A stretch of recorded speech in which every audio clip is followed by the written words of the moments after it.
조각난 복음에서 온전한 복음으로 우리 지난 일부 시간에서는 정체성 강의를 했죠. 하나님께서 디자인하신 삶, 그 하나님의 형상으로 지음받은 인간의 죄와 마귀의 영향 아래에서 하나님과 단절되면서 우리 하나님께서 우리에게 주신 그 하나님의 형상, 그 완전히 망가졌다. 그래서 그 망가진 하나님의 형상을 다시 정체성을 회복시키는 것, 그걸 우리는 구원이라고 배웠습니다. 그리고 지난 4강에서 그 구원받음, 우리 지성소의 이야기하면서 구원받음의 이야기를 같이 구원이 나의 사건이 되게 하는 것, 그걸 같이 배웠습니다. 이제 구원받은 하나님의 자녀는 우리에게 놀라운 하나님의 축복이 한 가지 있는데요. 그것은 바로 예배자입니다. 예배. 예배를 드릴 수 있는 것은 구원받은 하나님의 자녀가 될 수 있는 최고의 축복입니다. 종교적인 징이 아니죠. 그래서 이 예배를 드릴 수 있는 이 은혜가 우리에게 무엇을 의미하는지, 그리고 그 예배자의 축복이 무엇인지, 또 그 예배를 통해서 우리는 어떻게 성장하는 것인지, 이런 것들을 이제 3부에서 계속 배워가도록 하겠습니다. 3부의 이 전체 주제는 예배고요. 그리고 그 예배에서는 새로운 삶의 방식에 대해서 배우게 될 겁니다. 사람들은 두 가지의 상반된 지식을 가지고 있고 그 지식을 믿음으로 사용합니다. 그 믿음이 드러나게 되는 것이 삶의 방식이죠. 그런데 그 상반된 지식이 뭐냐면은 생명나무로부터, 그러니까 하나님 창세기 1장과 2장에 하나님이 주신 그 생명의 기운을 가지고 날마다 공급받으며 시간 항상 공급받으면서 하나님으로부터 오는 것을 가지고 그걸 믿음으로 살아가는 삶의 방식이 있고, 또 하나는 창세기 3장에서 일어났던 것처럼 선악을 알게 한 나무의 열매를 먹고 인간이 하나님이 주셔진 것들로부터 시작하는 것이 아니라 내가 알게 된 것, 그리고 내가 그 알고 생각하고 그리고 그것을 해서 판단하면서 하나님을 찾게 되고 사람과 관계를 갖게 되고 이러면서 갖게 되는 선악을 알게 한 나무의 삶의 방식, 두 가지 삶의 방식이 있습니다. 선악을 알게 한 나무의 열매를 먹고 난 이후의 삶의 방식은 종교적으로는 율법주의와 그리고 인본주의의 뿌리를 만들고 있다. 거기까지 우리가 다뤘습니다. 이제 5강부터 전체 강의로는 5강이고 예배에서는 첫 번째 강의입니다. 연약함이라는 단어를 먼저 이제 공부하게 될 겁니다. 예배 이제 구원받자마자 우리가 새로운 삶의 방식을 출발하는데 이 연약함을 왜 다뤘을까요? 왜 다뤄갈까요? 구원 이후죠. 이제 구원받은 사람입니다. 구원 이후에 겪는 갈등이 있다고 말씀하세요. 근데 이 갈등이 무엇이며 그것은 구원받기 이전의 갈등과는 어떤 차이점이 있는지, 어떤 새로운 갈등이 우리가 겪게 됐는지에 대해서 보게 될 것입니다. 자, 5강에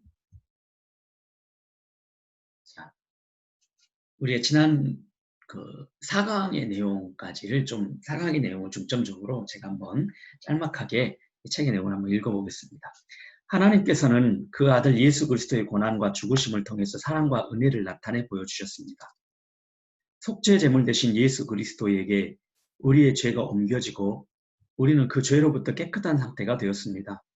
죄를 짊어지신 예수 그리스도께서는 죄를 향한 하나님의 진노하심으로 고난을 받으시고 십자가에서 죽으셨습니다.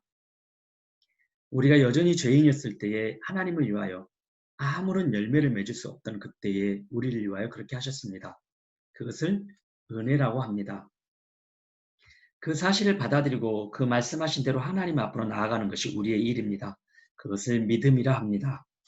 이 은혜에 의하여 믿음으로 말미암아 우리가 죄로부터 자유롭게 되고 생명을 얻게 되었습니다. 그것을 구원이라고 합니다. 그래서 우리가 4강에서 배웠던 내용이 3강과 4강에서 배웠던 말씀이 그 은혜에 의하여 믿음으로 말미암아 구원을 받는 이 이야기를 우리가 다뤘죠. 자, 로마서 8장 15절로 16절 말씀에는 이 구원 얻은 하나님의 자녀에게 주시는 메시지입니다. 너희는 다시 무수하는 종의 영을 받지 아니하고 양자의 영을 받았으므로 우리가 이제 양자가 된 거예요. 하나님의 자녀가 되었다. 하나님의 자녀가 되었다. 우리가 아빠, 아버지라고 부르짖느니라. 누구를요? 하나님을 아빠, 아버지라 부른다. 근데 이 일은 성령께서 하시는 거예요. 성령이 누구시죠? 성령 하나님, 아버지 하나님, 아들 하나님, 성령 하나님. 하나님의 영이시죠. 영이 친히 우리의 영과 더불어 우리가 성령 하나님께서는 우리가 하나님의 자녀인 것을 알게 하십니다. 내가 하나님의 자녀라는 걸 어떻게 알게 하셔요? 성령 하나님께서. 그래서 우리가 그 은혜를 믿음으로 받을 때, 그 하나님의 은혜를 그대로 믿음으로 받을 때, 우리가 하나님의 자녀라는 것을 성령께서 우리에게 가르쳐 주신다. 그렇게 해서 우리가 하나님의 자녀라는 걸 알게 됐다. 이 말입니다. 자, 하나님의 자녀가 됐는데, 이제 우리가 하나님의 자녀가 됐다. 이건 뭐라고 합니까? 하나님 만났다. 구원받았다. 생명을 다시 얻었다. 이렇게 합니다. 자, 이제 연약함에서 먼저 다룰 내용은 다 이루었답니다. 다 이루었다는 방금 로마서 우리 8장 15절 16절 말씀한 것처럼 구원에 대한 이야기입니다. 우리가 하나님의 자녀가 되는 그 구원의 일에 대해서 다 이루셨어요. 구원이 뭡니까? 죄로부터 우리를 자유케 하시는 것. 그리고 마귀로부터 자유케 하시는 것. 하나님과 단절됐는데 하나님과 단절된 상태로부터 우리를 하나님 다시 만나도록 길을 열어주시는 것. 그래서 죄의 문제를 해결하시고 마귀의 일을 멸하시고 하나님과 단절된 그 길을 다시 길을 내주시는 그 분이 바로 예수 그리스도시죠. 그 예수 그리스도 안에 하나님께서 하나님의 사랑과 은혜를 나타내 보여주셨죠. 그 예수님께서 우리의 죄를 완전히 치고 우리에게 있던 그 죄가 예수님께로 옮겨지죠. 죄가 옮겨지죠. 그리고 우리는 죄가 없어졌죠. 죄가 옮겨져서. 그 예수님께서 어떻게 됐습니까? 희생 제물 되셨어요. 예수님 희생 제물로 죽으시죠. 어디에 죽으십니까? 십자가 위에서 완전히 이 피를 쏟으시면서 죽으십니다. 그래서 우리는 어떻게 됐어요? 죄로부터 자유케 됐죠. 죄로부터 자유케 됐으니까 마귀의 영향에서 벗어나게 된 거죠. 마귀의 영향을 벗어나면서 하나님과 단절된 길이 열렸습니다. 바로 그 일을 예수 그리스도께서 하셨고 이것을 구원이라고 합니다. 이 구원을 십자가에서 다 이루셨다고 말씀하세요. 그 말씀 한번 볼게요. 요한복음 19장 30절 말씀 십자가 위에서 하시는 일입니다. 예수님께서 마지막 십자가에서 하신 장면이에요. 예수께서 신포도주를 받으신 후에 이르시되 다 이루었다. 다 이루었다 하시고 머리를 숙이니 영혼이 떠나가시니라. 우리가 구원받음은 하나님께서 우리의 아버지가 되심을 의미합니다. 창조주를 아버지라 부를 수 있는 피조물은 오직 사람에게만 허락되었습니다. 이것이 얼마나 놀라운 이야기인지 아직 실감이 나지 않을 것입니다. 아들 하나님께서는 우리의 죄를 짊어지심으로 더럽혀지셨습니다. 죄에 대한 하나님의 진노하심으로 십자가 위에서 죄의 형벌을 받으셨습니다. 그 형벌의 고통은 육체적으로만 겪은 것이 아니었습니다. 한 번도 경험해보지 못한 죄 덩어리의 상태가 되는 고통이셨습니다. 단지 아들 하나님의 고통만이 전부가 아니었습니다. 세 분 하나님 모두 말할 수 없는 고통의 순간을 겪으셔야만 했습니다. 죄로 인해 분리되는 고통이셨습니다. 죄는 아들 하나님, 아버지 하나님, 성령 하나님 이 세 분을 분리시키는 고통을 겪게 하셨습니다. 자, 우리 하나님이 세 분이시라 그랬잖아요. 아버지 하나님, 아들 하나님, 성령 하나님.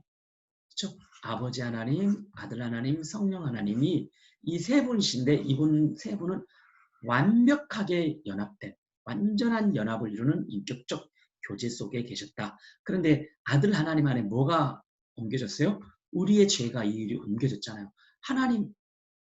아버지 하나님께서는 어떻게 이 죄에 대해서 진노하시잖아요. 그래서 진노하시기 때문에 이 죄에 대해서 형벌을 가시기 때문에 여기에 죄를 형벌을 가하신 아들에게 형벌을 가십니다. 그러니까 죄와 함께 있을 수 없는 거예요. 그래서 한 번도 끊어지지 않았던 이 관계가 끊어져 버립니다. 아버지 하나님, 성령 하나님이 말할 수 없는 고통 속에 빠진 것이 이 분리의 고통이셨어요. 바로 이 죄를 짊어진. 그래서 이 아들 하나님이 이 죄의 형벌 속에 들어가시죠. 그 형벌이 어디입니까? 십자가. 자, 근데 이 결과로 우리에게 일어난 일이 바로 아들 하나님이 지셨던 이 죄가 우리에게 있었던 죄가 우리에게서 이제 어떻게 됐습니까? 죄가 사라진 거예요. 죄로부터 우리가 자유케 된 겁니다. 그것을 믿음으로 받는 사람은 죄로부터 자유케 되고요. 죄의 권세를 가지고 우리에게 영향을 끼쳤던 마귀의 권세로부터, 마귀의 일로부터도 결국 자유케 되고요. 마귀의 일로부터 자유케 되니까 잃어버렸던 길을 우리가 다시 하나님을 만나는 길이 열리기 시작했습니다. 그래서 우리가 하나님을 아버지로 부를 수 있고 하나님 앞으로 나아갈 수 있게 되었다. 그 말씀을 오늘 로마서 8장 15절, 16절 말씀에서 우리가 읽었습니다.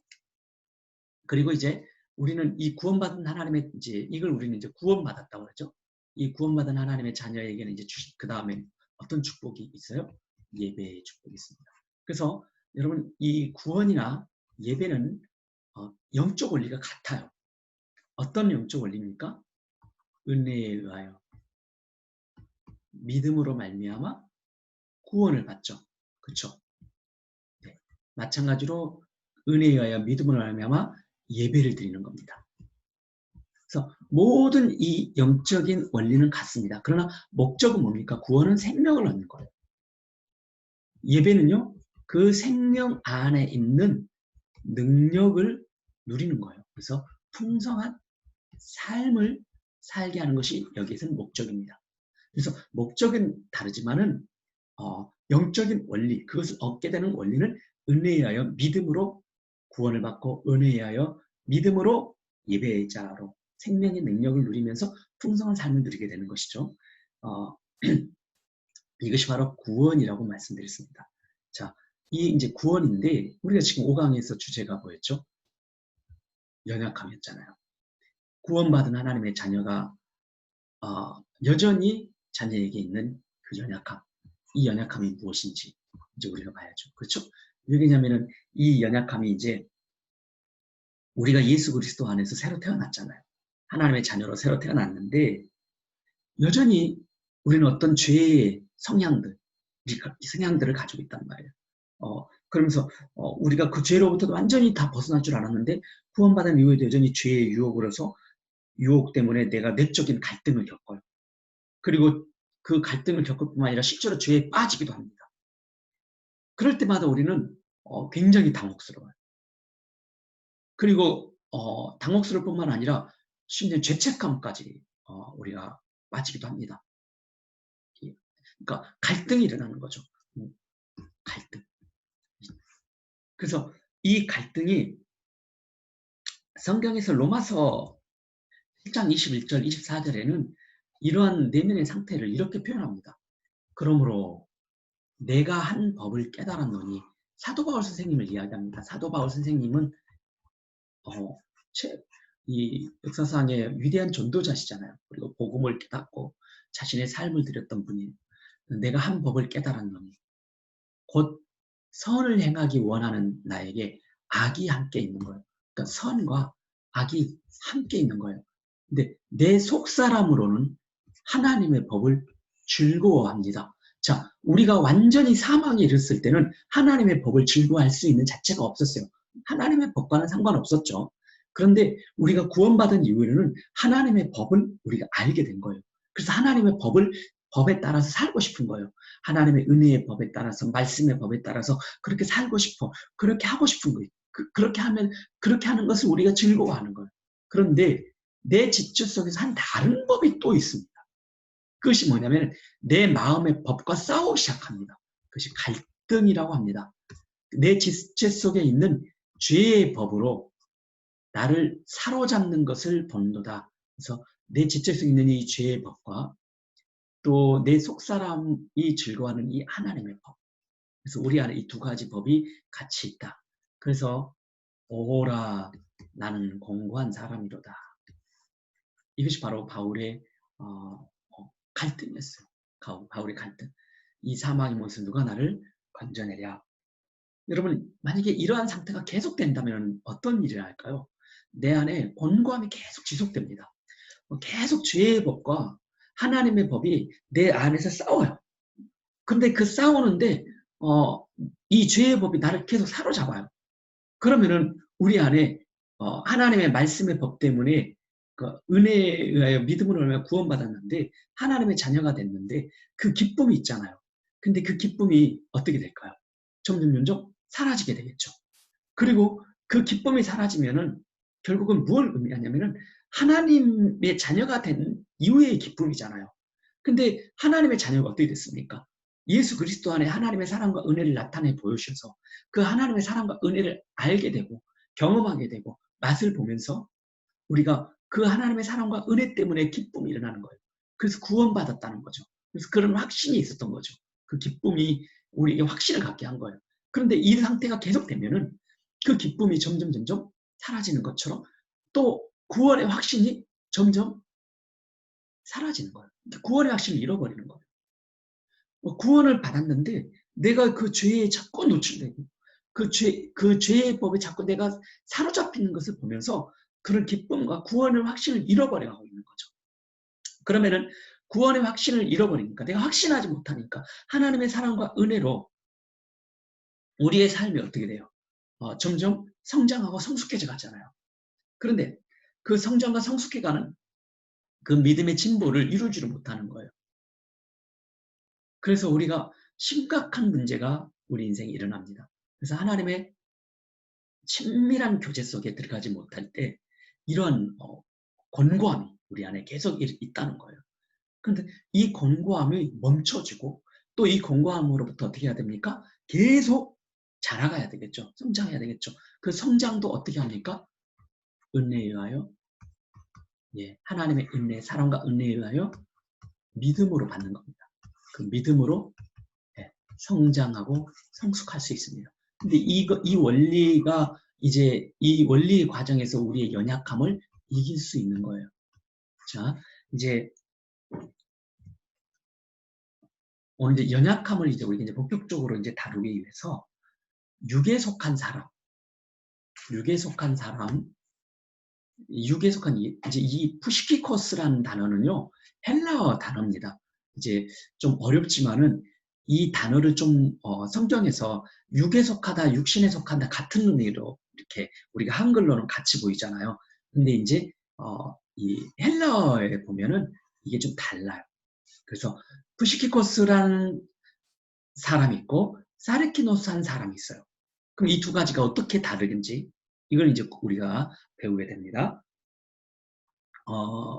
이 두 가지가 다르다는 것은 이걸 의미합니다. 예수 그리스도의 안에서 우리가 구원 받았잖아요. 이제 구원 받으면은 우리가 죽었던 영이 다시 살아나잖아요.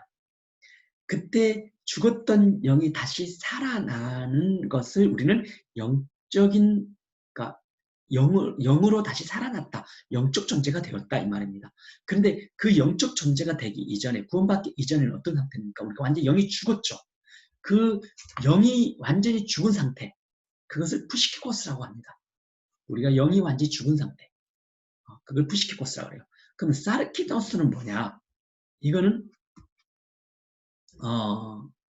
이 단어가 어떤 단어냐면요, 그냥 고깃덩어리란 뜻입니다. 고깃덩어리. 이게 살덩어리, 살. 그래서 이 단어는 영적으로 완전히 죽은 존재, 영적으로 죽은 육적인 사람, 육적인 사람, 육에 속한 사람은 영적으로 완전히 죽었다. 이 의미에서 푸시키코스를 쓰는 거고요. 사르키노스의 고깃덩어리란 뜻은 뭐냐면은 우리가 이 고깃덩어리 하면은 뭐가 생각납니까? 창세기 2장 7절 말씀.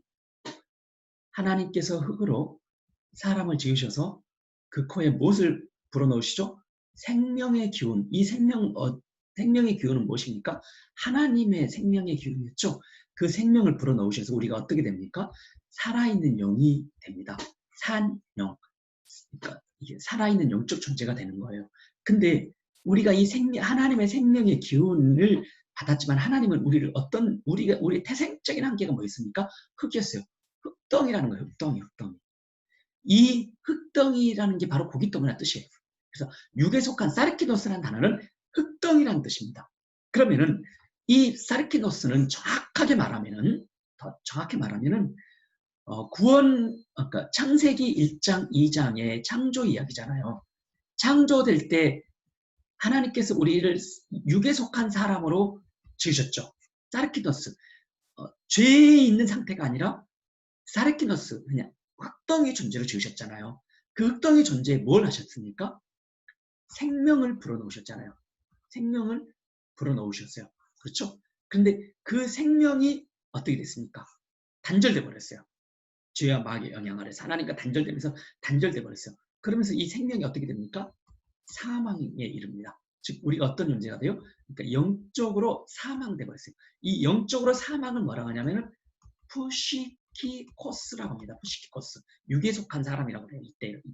근데 영적으로 사망해. 창세기 3장의 이야기거든요.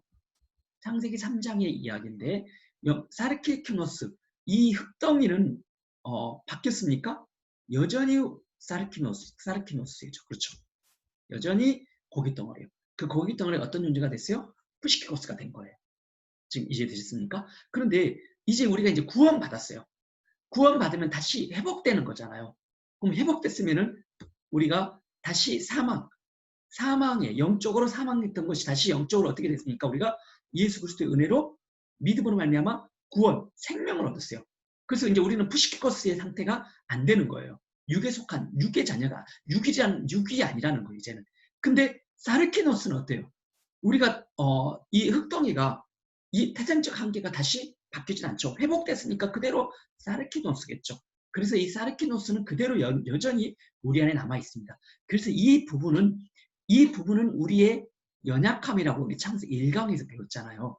그러니까 하나님께서 만드셨을 때 당시에 우리의 태생적 한계라고 그랬어요. 이 연약함을 하나님께서 우리에게 뭘 집어넣으셨어요? 생명의 기운을 집어넣으셨어요. 그래서 생명의 기운을 집어넣은 살아있는 영적 존재가 되게 하신 거예요. 그래서 이 하나님과 영적 교제를 계속 나누게 하셨어요. 그러면서 우리는 하나님의 형상이 되는 겁니다. 하나님의 생명을 누리면은 그 우리 존재는 사르키노스라는 것의 의미가 우리가 특정의 의미가 아니라 하나님의 형상 자체가 우리의 정체성이 되는 거예요. 그런데 이 연약함이 우리 안에 여전히 있다는 거예요. 구원받은 이후에도 회복된 이후에도 이 사르키노스를 지금 말씀하고 있습니다. 자, 말씀 볼게요. 자, 이제 첫 번째 이 푸시키코스라는 이 이야기의 성경 구절 한 구절 보겠습니다. 고린도전서 2장 14절 말씀입니다. 육에 속한 사람 나오죠? 육에 속한 사람, 이 육에 속한이라는 푸시키코스 단어예요. 아까 뭐랬죠? 영적인, 하나님을 만날 수 있는 영적인 존재에 반대되는 사람을 육적인 존재라고 표현합니다. 이때 푸시키코스는 하나님의 성령의 일들을 받지 아니하나니 성령이 아까 무슨 일을 하셨다고 그랬죠? 로마서 8장 15절로 16절 말씀이었죠? 네. 성령께서 하신 일이 뭐였죠? 우리가 하나님의 자녀라는 것을 가르쳐 준다 그랬죠. 말씀하신다 그랬죠. 우리가 하나님의 자녀라는 것. 근데 성령께서 하시는 일들을 받지 않았습니다. 왜? 살아나지 못했기 때문에. 영적으로 사망한 사람들이기 때문에. 자, 이는 그것들이 뭡니까? 그에게는 성령의 일들이요. 성령께서는 우리가 하나님의 자녀라는 걸 가르쳐 줄 뿐만 아니라 하나님의 자녀들은 어떠한 하나님의 은혜들이 있는지 그리고 그 은혜들을 어떻게 받는지 이런 것들을 말합니다. 이것들이 그에게는 그가 누굽니까? 푸시키코스인 사람에게는 어리석게 보인다는 거예요. 실제로 지금 이 동영상을 보고 있는 여러분이든지 또 뭐 예배에 간다든지 이 모든 행위가 다 어리석게 보이는 거예요. 왜요? 그들은 성령 일들을 받지 아니했기 때문에 푸시키코스한 사람이기 때문에 그래요. 또 그는 그것들을 알 수도 없어요. 사실은. 뭐죠? 성령께서 하시는 일들을 알 수도 없다. 그러한 일은 영적으로 분별되기 때문이다. 영으로 분별되는데 영이 어떤 상태에 있어요? 죽은 상태에 있잖아요. 분별할 수가 없는 거예요. 그것이 바로 푸시키코스라는 거죠. 그래서 이 육에 속한 사람, 이거는 다른 말로 하면은 영적이지 않는 사람이다. 그래서 그냥 자연인 그대로 우리가 하나님을 만나지 못한 상태, 자연인이다. 이렇게 부르기도 합니다. 자, 이제 육신에 속한 사르키노스의 사람이라는 거죠. 사르키노스 흑덩이라고 생각하시면 된다고 그랬죠. 고린도전서 아까 우리 2장에서 읽었던 것이 푸시키코스라는 단어였죠. 근데 이번에는 이제 이 고린도전서 3장 1절로 3절 말씀에는 형제들아, 형제들이 누굽니까? 형제들은 예수님 믿는 믿음의 형제 자매들을 말하는 거잖아요. 믿는 자들이 서로 호칭하고 있습니다. 내가 신령한 자들을 대함과 같이 이 신령한 자들이 누군지 본문을 읽어봐야겠죠. 너희에게 말할 수 없어서 육신에 속한 이때 육신은 사르키노스란 자예요. 사르키노스란 단어예요. 곧 그리스도 안에서 어린아이들을 대함과 같이 하노라. 그러면 신령한 자들의 반대되는 대조되는 단어가 어린아이들인 거예요. 그리스도 안에서 어린아이들은 누군가 볼까요? 그 어린아이들이 이 신령한 자들과 서로 대조되어 지금 말씀하고 있는 거예요. 내가 너희를 저주로 먹이고 밥으로 안냐했노니 너희가 감당하지 못하였으머니와 지금도 못하리라. 그러니까 그들은 어린아이들이에요. 너희는 지금 어린아이들이에요. 어린아이들. 그 어린아이들에게는 밥을 먹일 수가 없었어요. 그러니까 딱딱한 것을 그대로 먹일 수가 없어요. 이때 이게 말씀이거든요. 하나님의 말씀인데 하나님의 말씀을 딱딱하게 이렇게 막 성장하고 어른처럼 큰 아이들처럼 먹일 수가 없는 거예요. 그냥 저주로 먹는 거예요. 소화 잘 되게끔 씹어서 주고 이렇게 아직 어린아이기 때문에 그렇다는 거예요. 그러니까 복음을 깨닫는데 하나님의 아버지의 마음을 아는데 아직 어려요. 어려서 아직 저를 아주 딱딱한 음식을 잘 못 먹어요. 그런 사람의 어린아이라고 하고 그럼 신령한 자들은 반대로 어떤 의미일까요? 그리고 어린아이들이 아니라 그리스도 안에서 많이 장성한 사람들을 신령한 자들이라고 표현하고 있습니다. 너희는 아직도 육신에 속한 자다. 이 육신은 너희는 지금 예수님 믿는 자녀잖아요. 그럼 푸시키코스는 예수님 믿는 자녀에게 쓰는 단어가 아니라 자연인 상태라고 그랬잖아요. 그럼 이때 육신도 뭔 단어 썼을까요? 맞아요. 사르키노스 단어를 씁니다. 헬라어로. 그러면 이 사르키노스에 속한 자다. 너희 가운데에 이 사르키노스에 속한 자란 말은 우리는 사르키노스 즉 구원받으면서 흙덩이로 회복이 흙덩이지만은 또 생명으로 우리가 영적인 존재가 됐잖아요. 구원받았잖아요. 그렇죠? 영적 존재가 됐어요. 근데 이 교제가 활발하면 이 은혜가 활발하면은 친밀하게 그 하나님을 친밀한 인격적 교제를 나누면은 우리는 이 흙덩이란 존재가 우리의 정체성보다는 우리의 정체성이 뭐예요? 하나님의 형상이에요. 근데 이 교제가 활발하지가 않아요. 아직 어린아이예요. 잘 못 깨달아요. 그러면은 어떤 일이 하겠습니까? 이 흙덩이의 초점이 자꾸 나타난다는 거예요. 이 연약함이 자꾸 나타난다는 거예요. 포커스가. 그래서 너희 그 연약함이 이 고린도전서는 고린도 교회에 보내는 편지거든요. 고린도 교회에 이 어린아이의 특징이 어떤 특징이 나타난다고 볼게요. 연약함이. 너희 가운데 시기와 분쟁이 나타나군요. 시기와 분쟁이 있으니 어찌 육신에 속한 사람을 따라 행함이 아니리요. 그러니까 시기와 분쟁이라는 것은 어린아이들의 특징 중에서 하나의 한 모양입니다. 그런 모양이 연약함이 그들 안에 보여졌다는 거예요. 그래서 이것이 바로 사르키노스의 이야기다. 이 말씀에서 오늘 이 본문의 사르키노스는 뭘 말합니까? 결국은 여기서 본문은 구원받은 사람의 육신을 말합니다. 이 본문에서는 구원받은 사람의 육신을 가리킵니다. 근데 하지만 이 구원받은 사람의 육신을 가리키지만은 이 육신은 여전히 뭡니까? 흙덩이라는 거예요. 이 흙덩이가 우리에게 우리의 한계라는 것 반드시 기억하시고 구원받았지만은 이 우리의 한계, 우리 인간의 태생적 한계가 어떻게 하나님의 형상으로 정체성으로 회복될 수 있는 것인지 그렇게 아주 장성한 데까지 그렇게 자라갈 수 있는 것인지 우리가 이제 그 원리를 배우는 것이 바로 예배에 대한 지금 이 3부의 이야기입니다. 그리고 5강에서 그 연약함에 대해서 정체성에 대한 이야기를 지금 우리가 공부하는 중입니다. 자, 육신. 이 육신의 특성이 있습니다. 육신은 여기서 사르크스를 말합니다. 그래서 이 사르크스는 우리 믿는 자들에게도 여전히 있죠. 믿는 자들을 가리키는 사르크스를 말합니다. 지금 구원받은 하나님의 자녀의 사르크스를 이야기하고 있어요. 이 사르크스는 뭡니까? 구원받은 하나님의 자녀에게도 태생적 한계는 흙덩이다. 이것이 바로 우리의 연약함이다. 그래서 육신의 특성은 연약하다는 거예요.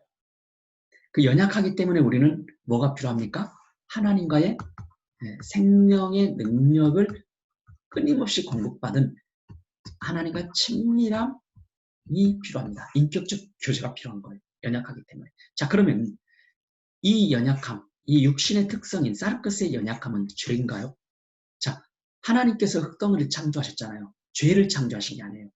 그런데 그 연약함의 특징을 가지고 있음에도 불구하고 하나님께서 그 생명의 기운을 넣어주셔서 그가 비록 살아있는 영적 존재가 되고 그 영적 존재가 바로 하나님의 생명의 능력을 끊임없이 누리면서 하나님의 형상의 정체성을 갖게 된 것이죠. 이 연약함 자체는 죄가 아닙니다. 자, 이제 이 부분에 대해서 하나씩 하나씩 더 보도록 할게요.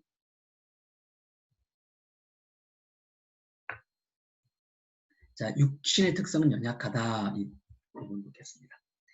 자, 마가복음 14장 38절 말씀인데요. 이 말씀은 예수님께서 십자가에서 죽으시기 전날 밤에 제자들과 함께 겟세마네 동산이란 그 동산에서 기도하시는 이야기입니다. 근데 그 제자들에게 이렇게 말씀하세요. 시험에 들지 않게 깨어 있어 기도하라. 기도는 예배와 같아요. 그렇죠? 우리가 하나님을 만나는 거잖아요. 하나님 앞에 가는 게 전부 예배입니다. 근데 그 기도하는 것은 예배가 우리가 종교적인 진이 아니고 하나님의 축복인 것처럼 기도는 하나님의 놀라운 축복이에요. 하나님의 자녀만이 가질 수 있는 특권입니다. 특권. 죽은 자가 하나님을 만나지 못한 사람은 하나님 아버지에게 요청할 수가 없는 거예요. 얼마나 큰 특권입니까? 근데 이 특권을 하나님께서는 예수님께서는 제자들에게 사용하기를 말씀하세요. 왜요? 시험에 들지 않도록 하게 합니까? 제자들이 시험에 빠지지 않도록 이 특권을 사용하라고 말씀하세요. 기도하라고 말씀하세요.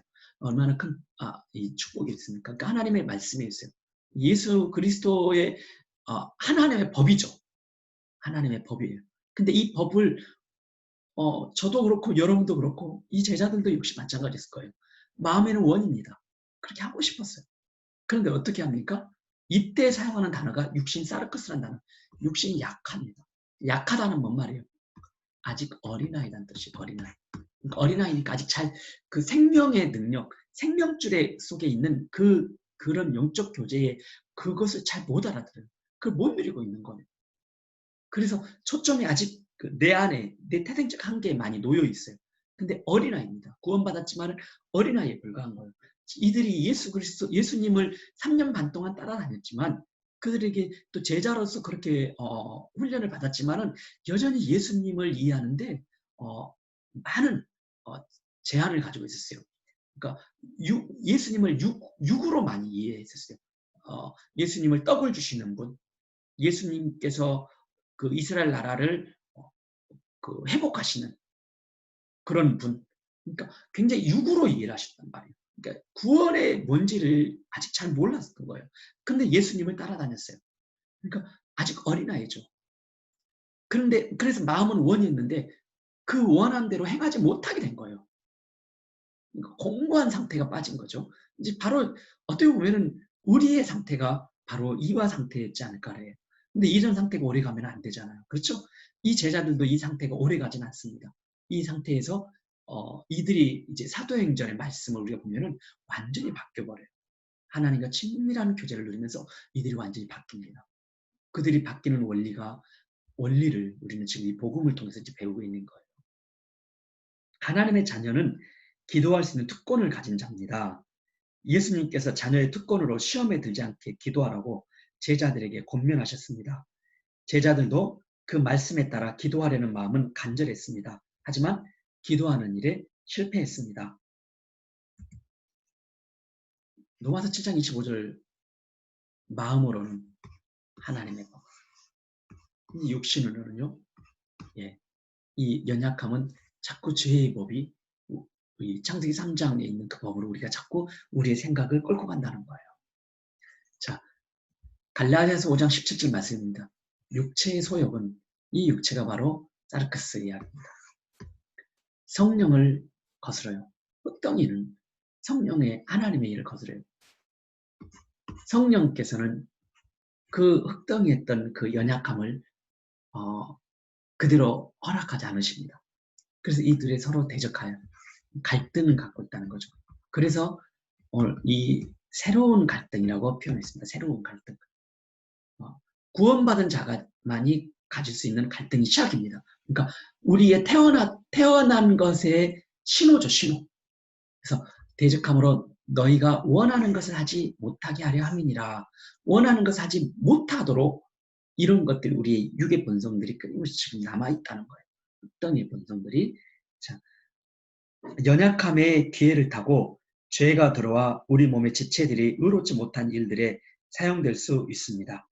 우리 몸의 지체들은 죄에 붙잡히면 불의의 병기로, 하나님께 붙잡혀 사용되면 의의 병기로 사용됩니다.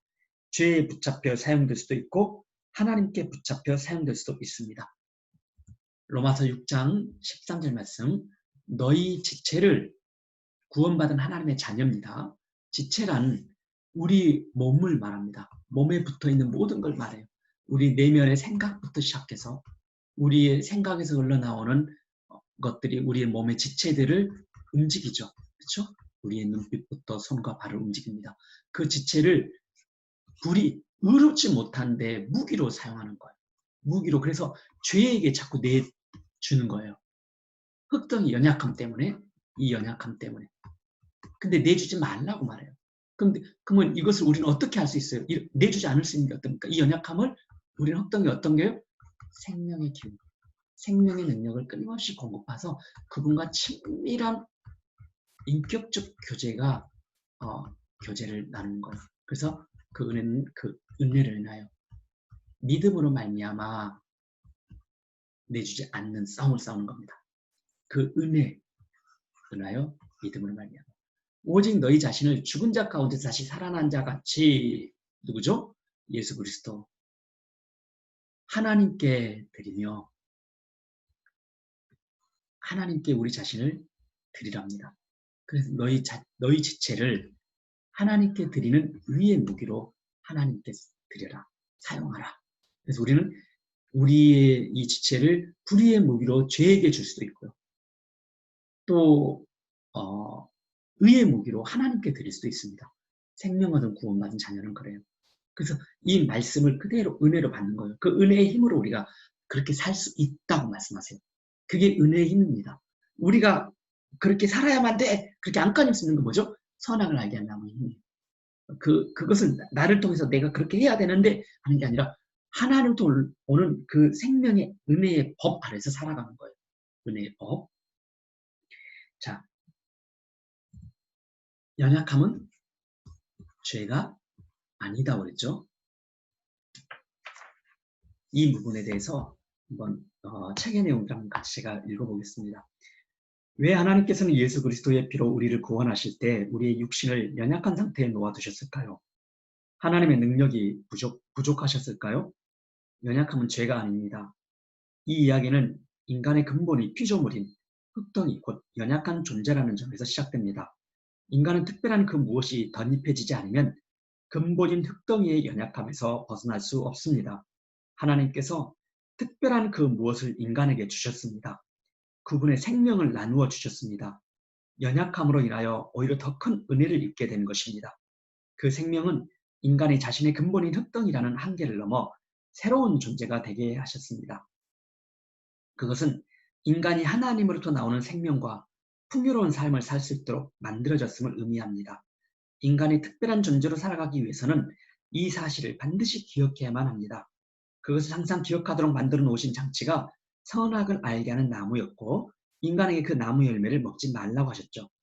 선악을 알게 하는 나무의 열매를 먹는다는 것은 선과 악을 알게 되어 스스로 판단을 내리고 행동하도록 만들기 때문이었습니다.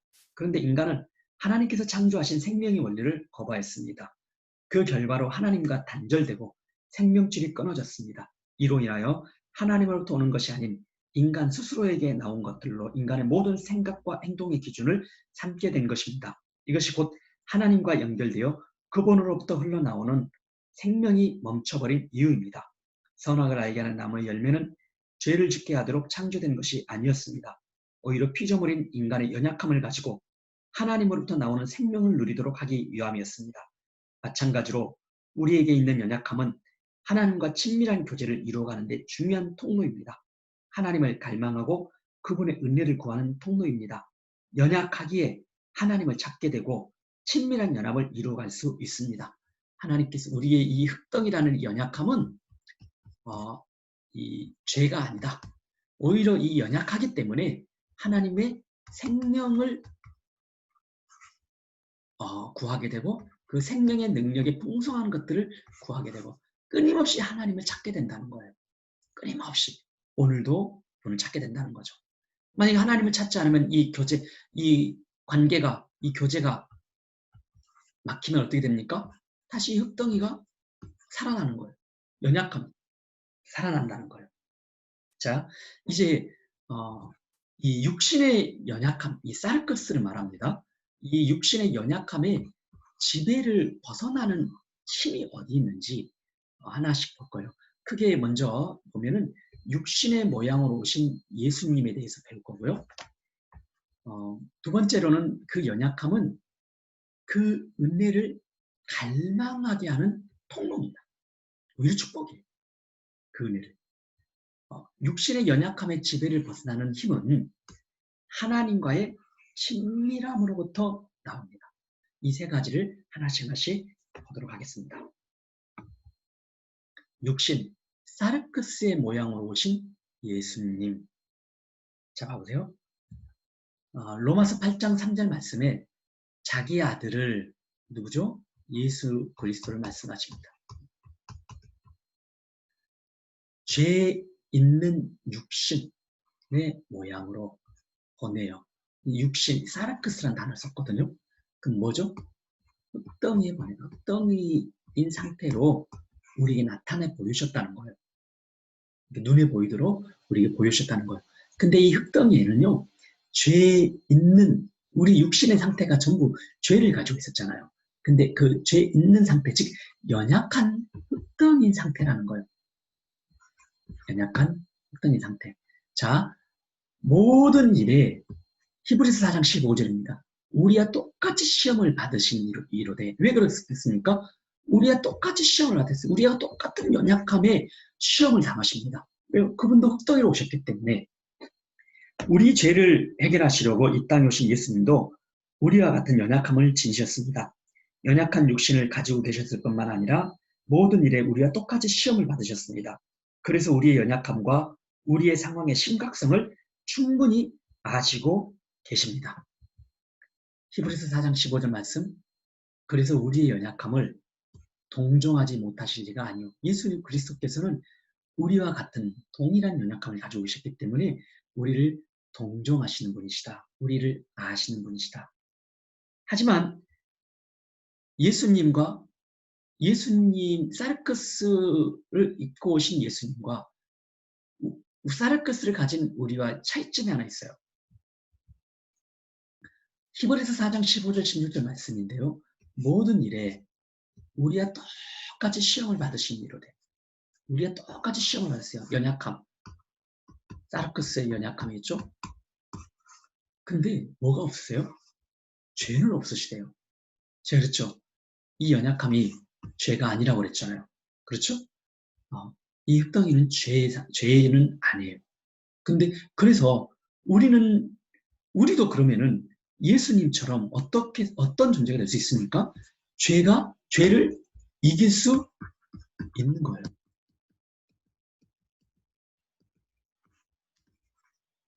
우리가 연약함에도 불구하고 우리도 죄를 이길 수 있습니다. 어떻게요? 그 은혜예요. 그 은혜를 그대로 믿음으로 말미암아 받을 때, 살아갈 때, 죄와 싸울 때 그렇게 우리는 이길 수 있다고 말씀하십니다. 예수님이 죄 있는 육신의 연약함을 가지고 계셨음에도 불구하고 죄가 없으신 것은 항상 하나님 아버지와 교제를 나누셨기 때문이었습니다. 예수님께서는 그 연약함 때문에 하나님 아버지 앞으로 더 가까이 나아가 그분을 깊이 의지하게 되었으며 그 결과로 친밀한 교제가 지속될 수 있었습니다. 히브리서 5장 7절 말씀입니다. 그는 예수 그리스도를 말씀하세요. 육체, 사르크스에 계실 때에, 연약함에 계실 때에 자기를 죽음에서 능히 구원하실 이 누구죠? 아버지 하나님. 심한 통곡과 눈물로 간구와 소원을 올렸고 기도했습니다. 간구하고요. 기도하십니다. 간구에 기도를 하셨어요. 죽음에서 능히 구원하신 이에게 심한 통곡과 눈물로. 그러니까 예수님께서는 이 땅에 계신 동안에 그 육체의 그 사르크스의 연약함을 때문에 어려움을 당하면 죄를 이길 수 있었던 것은 이 하나님 그 죄의 연약함 때문에 더 통곡하고 눈물로 하나님 앞에 간구하고 기도했다는 거예요. 그래서 더 하나님께 더 앞에 나가고 하나님과 친밀한 교제를 나누신 거예요. 그 흑덩이 연약함 상태로. 우리도 동일하게 하나님 앞에서 이 하나님의 그 은혜를 구하면은 그분 앞에 간구하고 기도하면 우리도 그와 동일하게 이 연약함 속에 있음에도 불구하고 그 은혜를 누릴 수가 있게 되는 것입니다. 그래서 연약함은 예수님처럼 그 은혜를 간구합니다. 간구해야 됩니다. 연약함은 그 은혜, 누구의 은혜요? 하나님의 은혜를 갈망합니다. 갈망. 왜요? 연약하기 때문에요. 그래서 연약함은 우리가 가지고 있는 이 흑덩이 연약함은 오히려 축복이 되는 겁니다. 창조자 하나님과 분리되면 죽게 되는 것이 우리의 연약함입니다. 죄를 지을 수밖에 없는 연약함이 아닙니다. 그래서 우리의 연약함은 그 은혜의 능력을 갈망하게 합니다. 그분으로부터 흘러나오는 생명의 능력을 간절히 원하게 만듭니다. 로마서 8장 26절 17절 말씀. 이와 같이 성령도 우리의 연약함을 도우시나니 우리는 마땅히 기도할 바를 알지 못하나 오직 성령이 말할 수 없는 단식으로 우리를 위하여 친히 간구하시느니라. 마음을 살피시는 이가 성령의 생각을 아시나니 마음을 살피시는 이는 하나님 아버지를 말씀하시나요? 이는 성령이 하나님의 뜻대로 성도를 위하여 간구하시느니라. 우리의 연약함을 위해서 성령께서도 우리를 도우신다 말씀하세요. 자, 육신의 연약함의 지배를 벗어나는 힘, 그 힘은 하나님과의 무엇으로부터? 친밀함으로부터 나옵니다. 하나님과 친밀하다면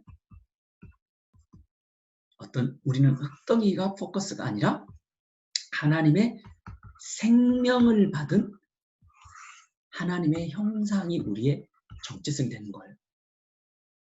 이 교제가 친밀하면 이 교제를 친밀하기 위해서는 구원받은 것과 동일한 영적 원리가 있습니다. 은혜를 인하여 믿음으로 말미암아 이 생명의 능력을 계속 공급받는 것이죠. 히브리서 4장 16절 말씀입니다. 그러므로 우리는 긍휼하심을 받고 때를 따라 돕는 은혜를 얻기 위하여 은혜의 보좌 앞에 담대히 나아갈 것이니라. 담대하다는 것은 신뢰, 확신이라는 단어거든요. 그러니까 은혜의 보좌 앞에, 하나님의 계신 은혜의 보좌 앞에 담대하게 확신을 가지고 나아가는 것이죠. 로마서 6장 14절 말씀, 죄가 너희를 주장하지 못하리니 이는 너희가 법 아래에 있지 아니하고 어디 아래에 있어요? 은혜 아래에 있다. 그래서 우리가 은혜 아래에 있다는 것, 이걸 믿음으로 받는 거예요. 나는 은혜 아래에 있는 존재다. 은혜 아래에 있다. 로마서 8장 1절 2절 말씀, 이제 그리스도 예수 안에 있는 자에게는 결코 정죄함이 없나니 이는 그리스도 예수 안에 있는 생명의 성령의 법이 죄와 사망의 법에서 너를 해방하였다. 우리는 예수 그리스도 안에서는 정죄하지 않으십니다. 정죄하지 않으시고 우리에게 성장하고 성숙하도록 우리를 인도하십니다. 그래서 우리가 죄에 대해서 이길 수 있도록 끊임없이 우리가 연약하고 죄의 기회를 줬을 때도 어떻게 다시 내가 어떤 존재인지를 기억하는 거예요. 그리고 그 은혜의 보좌 앞에 다시 나가서 그분의 우리가 구원받았던 것처럼 다시 예배자로 그분의 은혜를 다시 사모하는 겁니다. 그 은혜 아래에서 내가 누군지를 다시 보는 거예요. 은혜 아래에서 내가 정죄받지 않는, 그리고 나를 정죄하지 않으시고 긍휼과 은혜로 내 생명을 살리시는 예수 그리스도 안에서 내가 어떤 존재가 된지를 다시 하나님 앞에 예배자로 나가서 우리 정체성을 확인하고 또 우리 연약함을 또 그 은혜 안에서 간구하는 것이죠. 자, 우리가 연약하여 할 수 없다고 하는 그 일을 안 된다고 하는 것을 하나님은 하실 수 있습니다. 그것이 그 은혜의 능력입니다. 육신, 사르크스로 말미암아 연약하여 할 수 없는 그것을 하나님은 하시나니. 로마서 8장 3절 말씀입니다. 우리는 연약합니다. 우리는 흙덩이에요. 그런데 하나님은 하세요. 하나님은 어떻게 하십니까?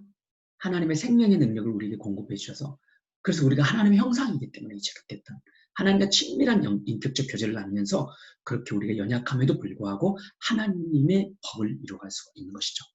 고린도전서 13장 11절 말씀은 내가 어렸을 때는 아까 어린아이의 특징이 있었죠. 말하는 것이 어린아이 같고 깨닫는 것이 어린아이 같고 생각하는 것도 어린아이 같아요. 말하는 것도 깨닫는 것도 생각하는 것도. 이제 근데 장성한 사람이 되어서는, 장성하다는 말이에요. 하나님 아버지와 인격적인 깊은 교제를 나누는 거예요. 인격적 깊은 교제를, 친밀하다는 거예요. 이때는 이제 어린아이의 일들이 벌어지는 거죠. 그렇죠? 아까 우리 고린도 교회의 어린아이 일들의 특징이 하나가 나왔었죠. 시기와 분쟁이었죠. 네. 이거는 하나의 모양이죠. 한 부분이죠. 어린아이의 많은 특성 가운데 하나의 부분이었어요. 오늘 우리에게도 어린아이의 일들이 그렇게 버려지고 또 장성한 사람이 될 수 있는 비밀이 이 안에 있습니다. 복음 안에 있어요. 어린아이로부터 자라서 장성한 사람이 되어가는 것은 하나님과 친밀한 연합을 통해 그분으로부터 생명의 능력을 공급받아 가능한 일입니다. 생각하는 방식이나 삶의 태도에서 보이는 어린아이의 일들로부터 자라가기 위해서는 하나님이 어떤 분이신지를 바르게 알고 하나님 앞으로 가까이 나가야 하겠죠. 자, 마지막으로 구원 이후 하나님 자녀의 삶, 예배하는 삶이겠습니다.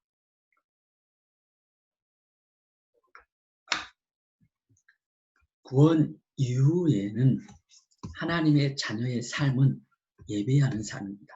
예배는 하나님의 자녀만이 누릴 수 있는 놀라운 특권이다. 그래서 예배와 구원은 영적 원리는 똑같다. 근데 목표하는 것은, 구원은 생명의 목적이었고 예배는 생명의 안에 있는 능력의 풍성한 것들을 누리는 것이, 공급하시는 것이 목적이었다. 우리는 예배를 통해서 하나님의 생명의 안에 있는 그 능력의 풍성한 것들을 계속 공급받으면서 우리가 어린아이의 일로부터 어떻게 해요? 장성한 자까지 자라가는 것. 하나님과 친밀한 인격적 교제를 나누는 것이다. 자, 속죄제를 통하여 지성소로 나아가 하나님을 만난 후 곧 이어서 번제를 드렸던 것을 기억하고 계십니까? 그것은 구원받은 하나님의 백성이 이제 예배자로 하나님께 나아가는 모습이었음을 배웠습니다. 날마다 하나님 앞에 예배자로 나아가는 것은 생명과 생명의 능력을 얻게 되는 놀라운 비밀입니다. 그 은혜 안에서 믿음으로 드리는 예배는 우리의 삶을 놀랍도록 바꿔낼 것입니다. 복음 설명서의 남은 부분에서 다룰 이야기가 바로 예배에 관한 것입니다. 예배에 대해서 바르게 알아야 할 이유는 그것이 우리의 믿음의 내용이 되기 때문입니다. 예배는 누군가를 향하여 입맞추다, 땅에 엎드리다의 의미를 가지고 있습니다. 누군가를 향하여 입맞추기 위해서 땅에 엎드리는 것이 예배입니다.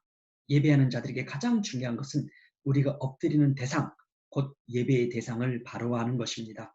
예배의 대상은 오직 한 분이십니다. 창조주 하나님이십니다. 그분이 우리의 영적 아버지이십니다. 인간을 창조하신 창조주 하나님께서는 예배하는 자들을 찾으십니다. 아버지와 친밀히 교제하는 것을 예배라고 합니다.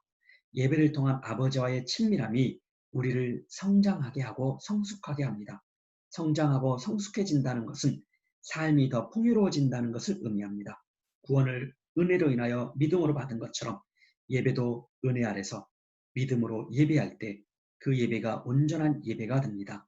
앞에서 믿음이란 아버지께서 보여주신 대로 곧 말씀하신 대로 받아들이고 따르는 것이라고 했습니다. 예배를 드릴 때도 같은 영적 원리입니다. 참으로 예배하는 자는 영으로 진리로 곧 은혜에 의하여 예배하는 자입니다. 요한복음 4장 23절 말씀, 아버지께 하나님 아버지 말씀하세요. 참되게 예배하는 자들은 영과 진리로 예배할 때가 온다. 예배는 영으로 예배하고 진리로 예배합니다. 아버지께서는 자기에게 이렇게 예배하는 자들을 찾으십니다. 어떻게요? 영과 진리로 예배하는. 그럼 영으로 예배하는 것과 진리로 예배하는 것을 영으로 예배한다는 것. 그것이 무엇을 의미하는지, 구원받기 이전에는 하나님과 분리되어서 우리의 영이 죽은 상태였죠. 그 상태로는 영이신 하나님을 만날 수도 교제를 가질 수도 없었습니다. 그 은혜에 의하여 믿음으로 말미암아 우리의 영이 살아났습니다. 이제 살아난 영으로 하나님과 다시 친밀한 교제가 가능하게 되었죠. 이제 그래서 예배한다는 것은, 영으로 예배한다는 것은 우리가 예수 그리스도를 통해서 우리가 다시 하나님을 만나서 하나님의 생명의 기운을 받아서 다시 우리의 영이 살아난 거잖아요. 그렇죠? 그래서 살아난 그 영으로 예배하는 거예요. 그 구원받은 자만이 할 수 있는 겁니다. 두 번째, 진리로 예배하는 자. 요한일서 5장 6절로 8절 말씀인데요. 이는 물과 피로 임하신 이시니 곧 예수 그리스도시라. 물로만 아니요 물과 피로 임하셨고 증언하는 이는 성령이시니 성령은 진리니라. 물과 피로 임하신 이는 곧 예수 그리스도시라. 우리 성소에서 물과 피 배웠죠. 여기 문으로 막 들어가면은 번제단에서 피, 희생제물에 피를 흘리고 여기서는요 물두멍, 물이 있었죠. 이 물과 피를 통해서 어디로 들어갑니까? 성소 안으로 들어가죠. 그 안으로 들어가는 이 성소, 마찬가지로 이 모습이 바로 예수님의 모습이시잖아요. 예수 그리스도. 예수 그리스도께서 십자가에서 죽으셨죠. 그 십자가에서 죽으실 때 물과 피를 다 쏟아내십니다. 이 몸에서. 그래서 물과 피로 임하셨다. 그래서 이 물과 피로 임하셨다. 증언한 이는 성령이신데 성령께서 이것을 우리에게 가르쳐 주시고 성령께서 이것을 가르쳐 주시고 우리가 받아들이고 믿을 때 내 영에 뭘 말씀하세요? 하나님의 자녀라는 확신을 갖게 하신다는 거죠. 근데 그 성령께서 진리시라고 말씀하십니다. 자, 성령 하나님이시잖아요. 그렇죠? 자, 우리는 그들을 진리로 거룩하게 하옵소서. 아버지의 말씀이 또 진리랍니다. 진리는 지금 첫 번째 성령 하나님이 진리세요. 두 번째는요. 아버지의 말씀이 진리세요. 아버지의 말씀이 누구였습니까? 예수께서 이르시되 내가 곧 길이요 진리요 생명이니. 자, 예수님께서 곧 또 진리시랍니다.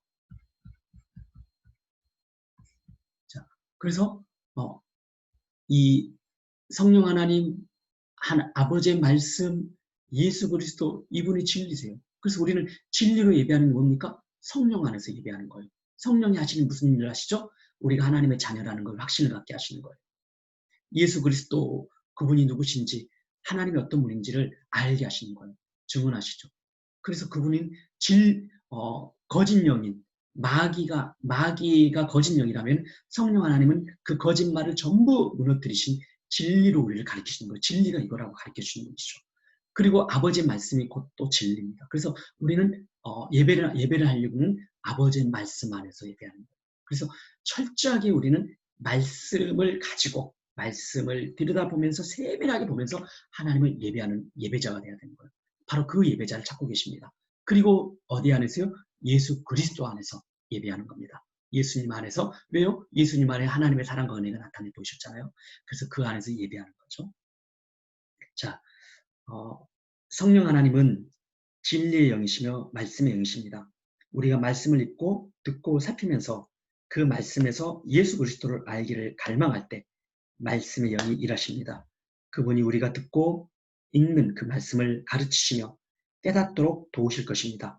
우리로 하여금 하나님과 친밀한 교제를 통해 우리를 육신의 연약한 업무로부터 이기게 하실 것입니다.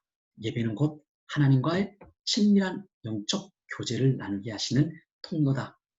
하나님의 자녀의 특권이다. 오늘 5강 연약함이 무엇인지를 우리가 같이 나누었습니다. 이제 6강에서 다시 뵙도록 하겠습니다.